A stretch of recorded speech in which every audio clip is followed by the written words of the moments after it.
Está começando mais um programa cheio de histórias que vão inspirar você. Então fique ligado, está no ar o Educação.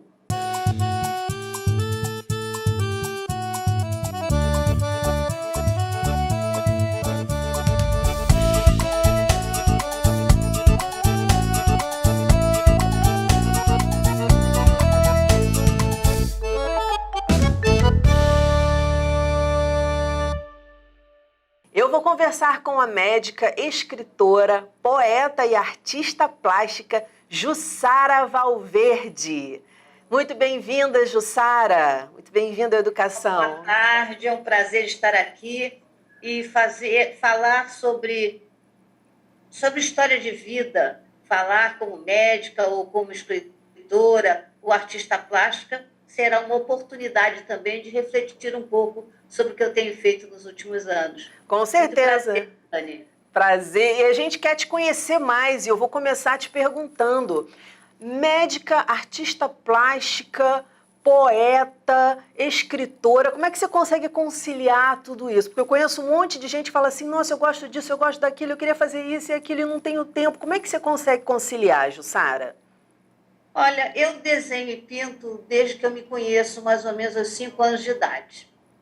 E depois, brincando com lama, eu fazia as minhas esculturas.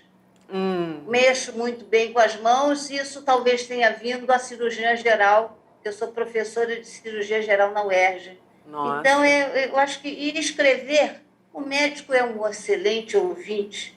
Eu gosto de gente, faço ambulatório, fiz ambulatório a vida inteira, apesar também de trabalhar no campo cirúrgico.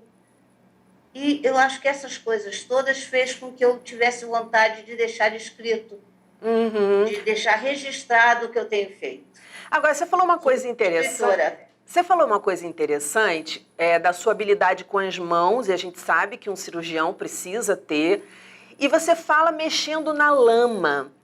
Como é que você vê hoje a educação das crianças, que muitas não têm mais essa oportunidade? Você vê alguma saída para isso aí? Ah, poxa, eu acho que de repente esse tipo de brincadeira pode. A gente sabe o quanto o contato com a natureza, o quanto o contato com o outro, né? As brincadeiras que se fazia antes na rua, que não se faz mais, quanto isso é importante para a formação da gente.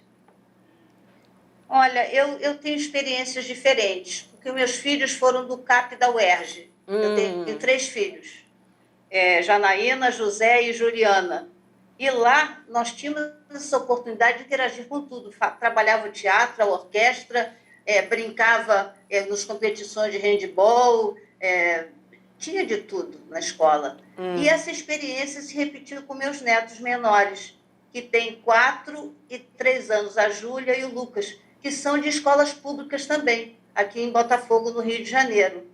Um é a Escola Mistral e a outra é a escola, eu acho que, eu esqueci o nome, mas é na Praia Vermelha, em que eles têm hortinha, em que eles têm brincadeiras, tem essa parte da infância, eles trabalham coletivo, e até contação de história eu já fiz lá. Ah, isso é uma delícia. Com eles também. Como isso é importante. Então, eu acho que, dependendo do público que nós estivermos conversando, essa oportunidade do lúdico, do lírico, pela brincadeira, pela oportunidade de mexer com a terra, mexer com a horta, ver o feijãozinho crescer, isso ainda acontece nas boas escolas, principalmente nas escolas públicas do Rio de Janeiro. Muito legal você falar isso, muito bacana você fazer essa referência à escola pública. Eu também sou uma defensora da escola pública e você falar dessa forma, assim, é muito legal. Dessas experiências que você teve na infância, você falou da lama e tal, quais outras experiências você acha que te levaram para caminhos que, a princípio, quando a gente olha de longe, a gente imagina assim, poxa, médica, escritora, você já falou alguma coisinha aí a respeito disso, de escutar histórias? Eu acho super importante, como escritora, também adoro escutar histórias, mas que outras experiências você acha que você teve, ou valores que seus pais te passaram, que fizeram você ter esse leque tão amplo de possibilidades? Uma coisa muito interessante na minha vida é porque na minha casa sempre teve um quarto que era uma biblioteca. Ai, que Era a ótimo. biblioteca do meu pai.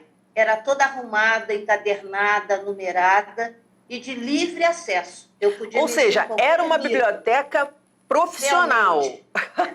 Era uma biblioteca realmente que ocupava o quarto inteiro, com estantes todas arrumadas, e eu podia pegar qualquer livro desde que eu devolvesse no mesmo lugar. Eu acho que isso foi uma grande oportunidade de vida.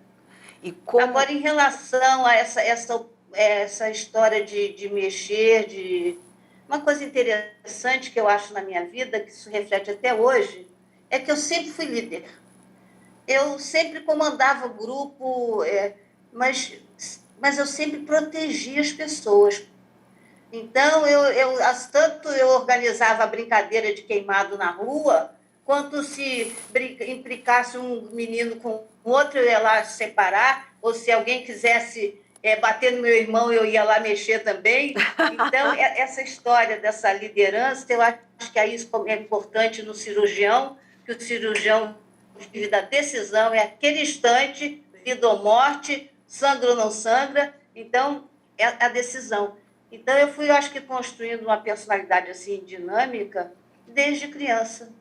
E aí... comandando os grupos, organizando as tarefas. Eu sempre fui a dona do jardim nas casas onde eu morei, porque eu morei em casa praticamente a vida inteira, que tinha jardim, que tinha quintal. Delícia, delícia. Então, esse lado da natureza, para mim, é muito forte, se reflete também no que eu escrevo, no meu olhar sobre o meio ambiente também.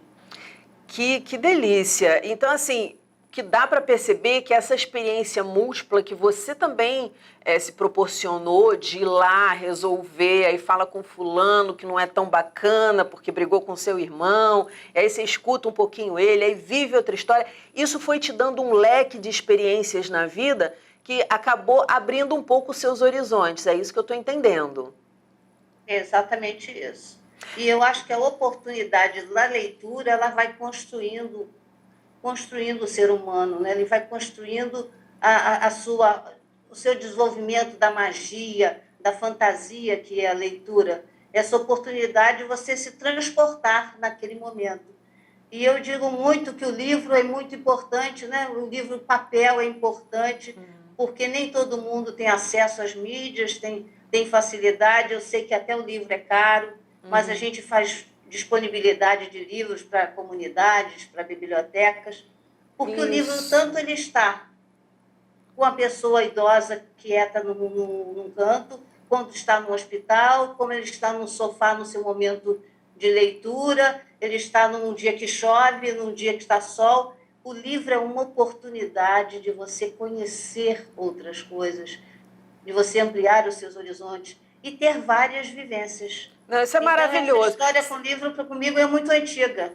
Você tem um projeto, a gente sempre fala aqui no Educação isso, quanto mais o livro estiver perto da criança, não fica naquela coisa de, vai amassar, bebezinho, vai bebezinho, vai amassar, assim, não vai lidar com o livro como a gente lida. Mas é bom tocar nessa coisa do toque, o objeto livro, o cheiro, o toque, a textura, as gravuras, né, para a criança. A minha neta, desde pequena, folheava o livro, entendeu? Ela folheava o livro, eu achava aquilo fantástico. E depois a criança conta a história do jeito dela, e você tem que compreender e aceitar isso, que ela percebe daquela maneira, e ela vai te contando a história, e ela vai construindo, e isso é que desenvolve o pensamento. Essa magia dessa fantasia que você ali se descobre inventando uma história e a criança vai enriquecendo o mundo dela.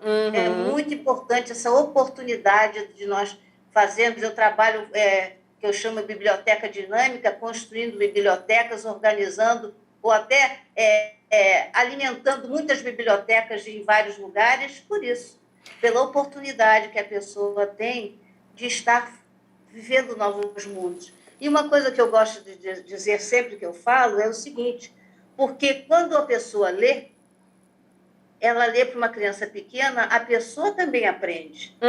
Quem lê é o pai, é a avó, é o irmão, é o tio, e as pessoas estão se renovando naquele momento.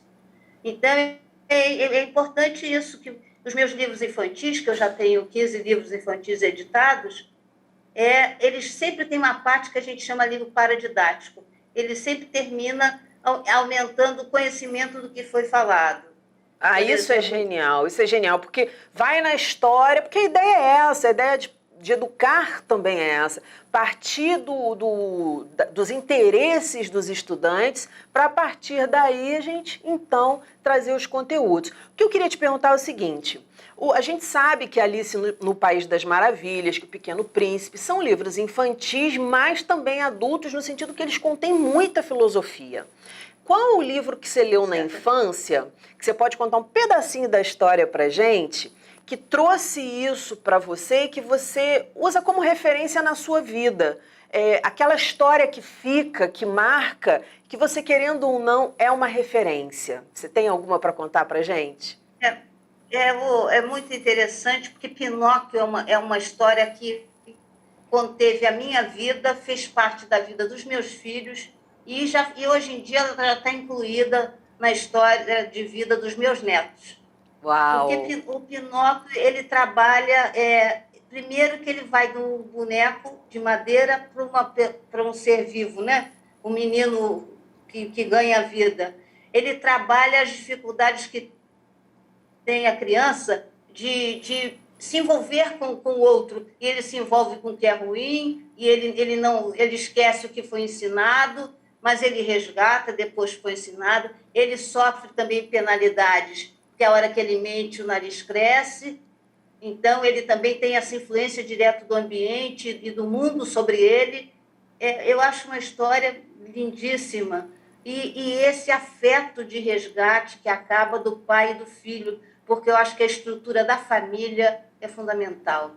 Uhum. Mesmo que você tenha famílias, hoje em dia, nossa família é dinâmica, de vários pais, várias mães, da avó é que toma conta, mas eu acho que esse amor que você tem que oferecer ao menor, oferecer ao outro, isso que pode resgatar o mundo dos seus problemas tão grandes. Também isso acho. Que pode trazer um adolescente para um lado melhor, proteger uma criança que está com medo, que está com tempo noturno, ou que está com dificuldade de aprendizado. Eu acho que o amor da família, dos amigos, dos irmãos que é muito importante. Nós estamos, hoje em dia, precisando vivenciar um amor mais fraterno, mais solidário.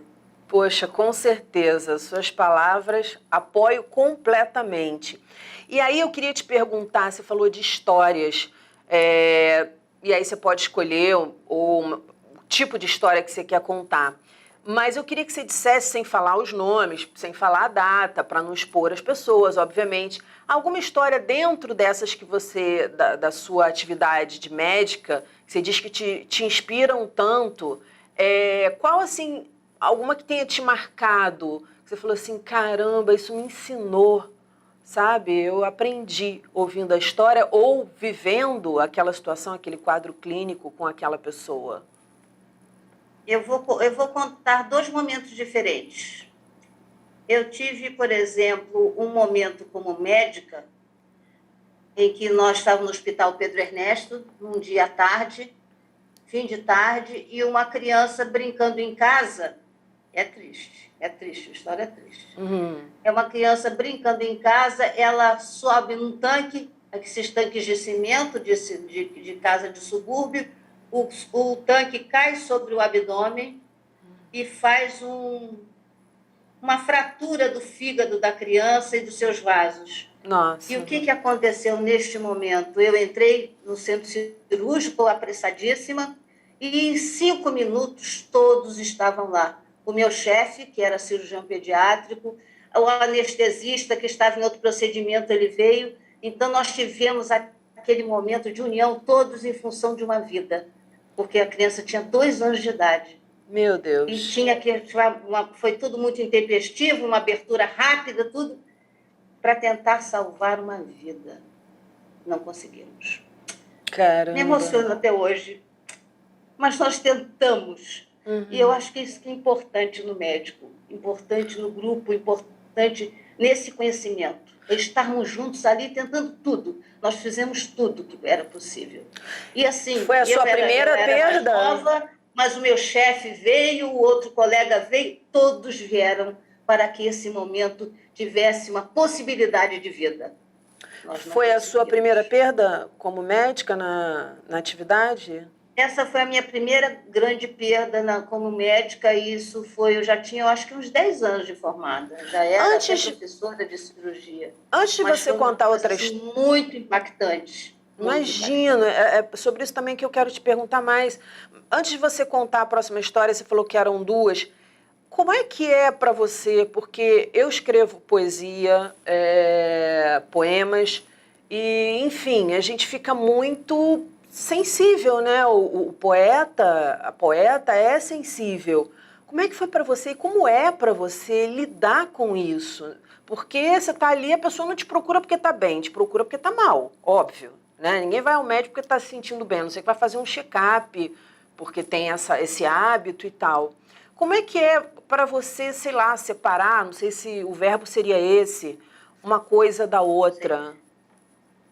Olha só, é uma coisa importante. Eu gosto de gente, como já disse antes, e eu sempre consegui me colocar no lugar do outro, porque isso é que te dá experiência para você tentar ter mais habilidade na conversa. Por 10 anos, eu fiz a cirurgia de ressecção da mama por câncer. Nessa época, eu tinha, em média, uns 40 anos, então eu lidava com pacientes da minha idade, eram muito próximos. E eu tinha que fazer um convencimento àquela mulher para retirar um seio, que neste momento a gente retirava o seio completamente, não é agora que nós fazemos só um pedacinho, faz um teste, faz pequenos, não, era retirada da mama inteira. E eu tinha que explicar a ela o quanto ela era mais importante para a família, quanto ela era mais importante para os seus filhos, do que ter apenas uma mama, que é tão simbólico no feminino. Uhum. Então, foi um momento bastante desgastante com pessoa, mas eu sempre vi o que era mais importante, era muito mais importante explicar aquela mulher para não deixar aquele câncer ali. Porque tinha mulheres que queriam ficar com câncer para preservar a mama. Então, esse foi, eu trabalhei 10 anos fazendo essa cirurgia, que era realmente de ressecção.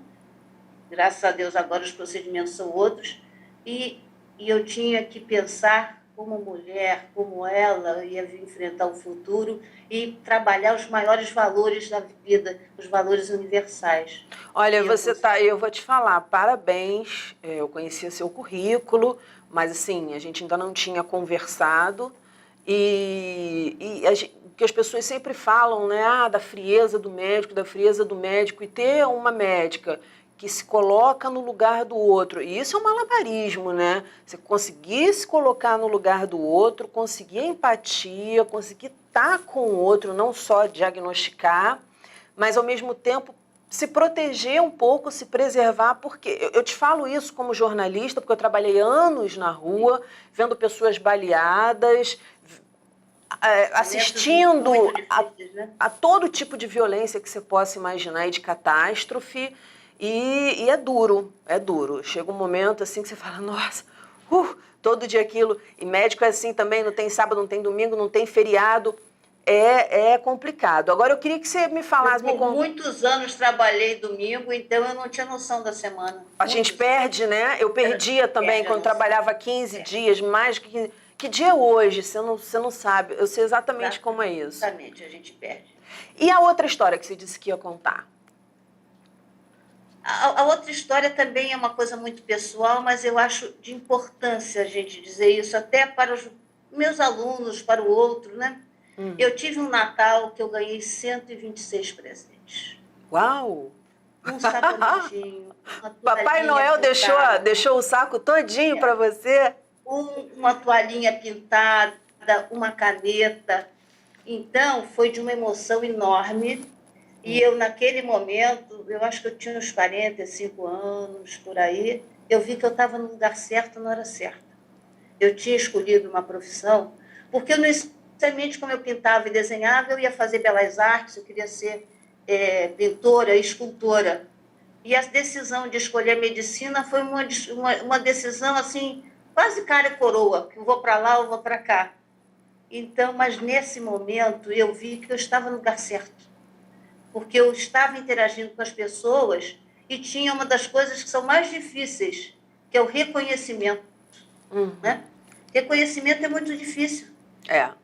As pessoas verem o que você faz, o seu esforço, entendeu? Que às vezes você fica horas em pé, madrugadas em pé operando, dirigia o Rio de Janeiro para cima e para baixo, operando uma apendicite, operando uma colicite aguda, madrugadas sozinha, no momento em que era possível, né? A gente se deslocar sozinha sem problema nenhum. Sim. E isso acontecia. Então, você te dá um ânimo, te dá um fôlego de saber que você está fazendo o que é certo, o que é importante para o outro também, né? E medicina tem muito isso, né? Tem um momento de decisão, tem um momento da história, tem um momento do apoio ao outro, né? Tem um momento da impotência também, desse sentimento que tem que saber lidar, né? Que você falou da outra história. Exatamente, ouvir o outro, perceber. E trabalho de equipe, né? Eu sempre gostei de trabalhar com muita gente, sempre andei em grupo. E a cirurgia tem isso, né? Você não trabalha, opera sozinho. Tem anestesista, instrumentadora, tem quem cuida da sala, tem o que traz o paciente, entendeu? Tem o soro, tem o sangue. Então, é um grupo que está fazendo o melhor para o melhor, né?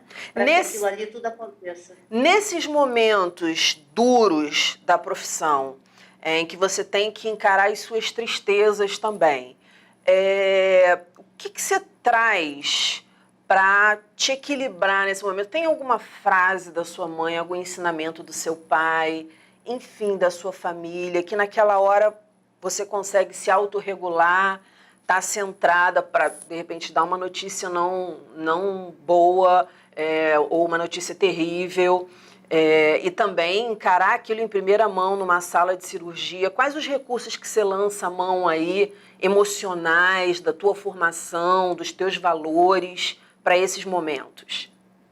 O meu primeiro guru foi o meu avô. O meu avô, ele era um excelente ouvinte, excelente contador de história. Eu, quando ia à casa dele, do lado da cadeira de balanço dele, tinha papel, lápis e uma tesoura. Ele recortava as notícias. Então, ele contava o que tinha acontecido de importante e falava poesias em francês. Então, até hoje, quando eu faço alguma coisa que seja satisfatória ou que em momentos difíceis, eu lembro do meu avô.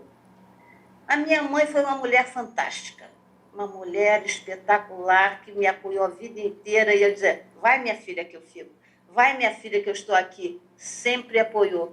Então, até hoje, quando eu consigo alguma coisa, eu lembro, mamãe, isso também é para você. Porque nos momentos de muita dificuldade, eu acho que entra a fé realmente, você pensa muito e você tem que ter uma energia maior.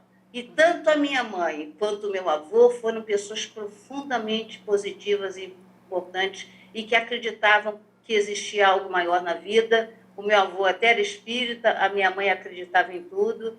Nós íamos na igreja de Santo Antônio pegar o pãozinho de Santo Antônio, íamos na igreja dos Capuchinhos, também era assim. Então, você tem que ter fé, você tem que acreditar. E outra coisa, médico não vive sem esperança. Nós temos que acreditar, temos que ter esperança sempre e não desistir. Então, nessa hora que você não desiste, você pensa no ser maior, você pede uma iluminação, você pede que estejam com você. Quem? Não sei. Mas você pede que você seja protegida para, naquele momento, fazer o melhor.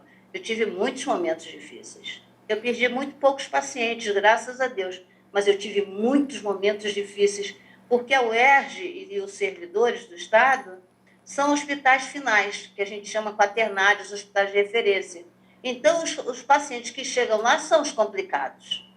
Né? Então, você tem que resolver um doente que ninguém resolveu, que ele já passou por vários hospitais, e você tem que resolver e decidir ali. Experiências de vida, muitas, mas eu tive excelentes professores que me ajudaram. Humberto Peixoto, na UERJ, maravilhoso. Mariano de Andrade, que implantou a cirurgia no Brasil. Carlos Monteiro, no Hospital Servidores do Estado. É muito importante. De Freitas, que ainda é professor na UF. Então, eu tive essa oportunidade, não posso esquecer Ribeiro Neto. Ribeiro Neto, uma história que eu queria contar. Ai, conta. É que o Ribeiro Neto foi um cirurgião torácico, foi também diretor do Souza Aguiar, que é uma das maiores emergências do Rio de Janeiro, E o Ribeiro Neto, no meu dia de plantão, que era uma quinta-feira na UERJ, ele tinha uma sessão que vinha gente do Brasil inteiro para mostrar o caso e discutir. Eu tive um paciente complicado, entrei em sala de repente, quando em 2 minutos estava lá o monstro sagrado, o Ribeiro Neto, dissecando a veia, porque o dente tinha risco. E eu tinha que fazer outra coisa. Então, esse espírito que é importante na medicina. Quer dizer, o meu professor, uma sumidade internacional, estava lá para me ajudar no campo cirúrgico, porque o doente tinha risco, porque a vida do doente é o mais importante de tudo. Então, esse sentimento que une a medicina, esse sentimento que une os médicos, é que é uma coisa maravilhosa. E que você vai construindo com esse grupo, com equipe, com exemplos, são exemplos que eu tive também na medicina. Teve alguma frase de algum paciente seu que te marcou, que te trouxe um ponto de vista diferente do seu a respeito da vida ou de algum assunto que se lembra até hoje? A gente recebe críticas também, né? Uhum. Críticas. Mas eu sou uma pessoa que eu esqueço o que é ruim imediatamente. Eu não sou de lembrar. Minha filha até falava comigo isso na semana passada, que nós estávamos em Pernambuco. Mamãe, eu queria ser como você, porque o que é ruim você esquece. Não, mas você sabe por que eu estou te perguntando isso, Jussara? Porque há um tempo, há uns anos, eu fui ao médico, também vi ali um nódulo e tal, que eu nem sabia que existia, e me desesperei, né? Aquela coisa que a gente fica desesperada logo no início e tal. Só que dentro do desespero, porque tinha ainda biópsia para fazer, como você disse, e naquele momento lá de desespero, eu parei e, sem brincadeira, eu pensei assim, cara, olha só, não vou poder abrir, não existe um zíper nesse corpo para eu abrir e sair correndo dele. Então, eu vou ter que encarar o que tiver que ser. Aí eu lembro que uma amiga minha falou assim, nossa, que maturidade a sua. Porque você chega num ponto que você fala assim, peraí, vai adiantar ficar aqui no sofrimento? Eu nem sei a resposta o resultado. Mas aquilo me trouxe uma lição para a vida, entendeu? De ter mais paciência, de ver, ó, se o negócio tá brabo, vamos resolver. Não adianta ficar aqui, claro que a dor, né? A dor é legítima, mas o sofrimento ele é opcional. Então, você ficar ali remoendo. Por isso que eu te fiz essa pergunta, se num estalo de algum paciente ou alguma paciente que você estivesse ali, enfim, cuidando, tenha te falado alguma frase, alguma descoberta dentro daquela situação que também serviu para você, para sua vida. Existe uma reflexão, sim, Dani, porque você faz as coisas e você não tem consciência, né? E na cirurgia, a mulher é mais sobrecarregada naquele momento, porque eu era uma mulher e 15 residentes. Então, eu sou de uma época que ser cirurgiã geral era difícil, não tinha quase ninguém. Imagino. Então, eu tinha que trabalhar dobrada e coisa. E o que acontecia comigo, que era muito interessante, que eu só fui ter consciência um pouquinho mais tarde, é que, por exemplo, todo mundo queria fazer curativo comigo. Então, eu tinha que fazer as minhas tarefas e mais as tarefas um pouco dos outros. E depois é que eu fui saber, porque eu disse, não, você tem a mão leve, você é delicada, você conversa comigo. Quer dizer, você faz as coisas e não tem essa consciência. Exato. Você está dizendo não. Que você teve uma consciência maior de quem você era e da profissional que você através dos pacientes que vinham me falando isso. Então, quer dizer, você tem uma maneira de atuar e não tem consciência da amplitude nem de onde chega. À medida que aquilo vai se desenvolvendo, meu ambulatório era lotado de gente. Eu tinha quase o dobro dos pacientes. A importância Mas da eu gente... nunca deixei de atender, nem nunca deixei de... Porque talvez fosse porque eu tivesse que fazer isso mesmo. A importância da gente fazer... essa oportunidade, vivenciar essas coisas. Então, essa história que eu ouvi de um paciente, você tem mão leve. Eu queria fazer o curativo com você, porque você tem mão leve. Que bacana. Não, a importância da gente fazer... Sim, mas ali o prazer de você poder ajudar. E de você fazer o que você gosta, né? Porque a gente sabe o sofrimento que é você estar internado, o sofrimento da dor de um curativo, eu sei disso. Então, você poder ter minimizado isso... É fantástico, é fantástico. Olha, eu quero te agradecer muito por essa entrevista, Jussara. Foi um prazer conversar com você, conhecer uma médica tão humana, humanizada como você. Muito obrigada, parabéns pelo trabalho, obrigada pelas lições de vida. Eu só queria falar dos meus poemas sensuais. Ah, por favor, por favor. A gente está com o tempo estourado, mas vamos lá. Olha só, esse é Amor Tardio, é uma interrogação. Amor Tardio. Bom título. Eu falo em que eu discuto se é possível você amar. Eu tenho 73 anos. Então, se é possível você ainda se descobrir amando alguém. Olha. Então, são poemas sensuais, em que tem essa sensibilidade, porque eu vou do lírico ao meio ambiente, o meu ralo urbano, o meu livro, eu falo das pessoas nas calçadas, das pessoas desnutridas. Então, nossa, como você aborda temas importantes. Do meio ambiente, eu falo sobre a sustentabilidade, da reciclagem. Eu tenho essa gama toda de personagens. E a última coisa que eu gostaria de deixar é que eu estou trabalhando folclore e a pesquisa. Eu sou contadora de histórias e vou desenvolvendo. Então, esse livro aqui, que eu lancei em Lisboa agora em agosto, que é lindo. Pingando com a Chuva, que a chuva é uma indiazinha percorrendo a floresta. Ai, que lindo, que lindo! Amei as capas, amei a ideia, os temas fantásticos. Parabéns mais uma vez e volte sempre para a gente conversar. Beijo! Eu é que sou muito grato. Um grande beijo também, Dani. Agradeço a Jéssica também. Olha, Pedro Henrique, que também me recebeu. Fica na linha, por favor, porque eu volto para conversar com você. Tá bem. O nosso programa fica por aqui. Na segunda-feira que vem tem muito mais, às 9 horas da noite. Educação, se você não se envolver, não cola. Saúde, saúde e até lá!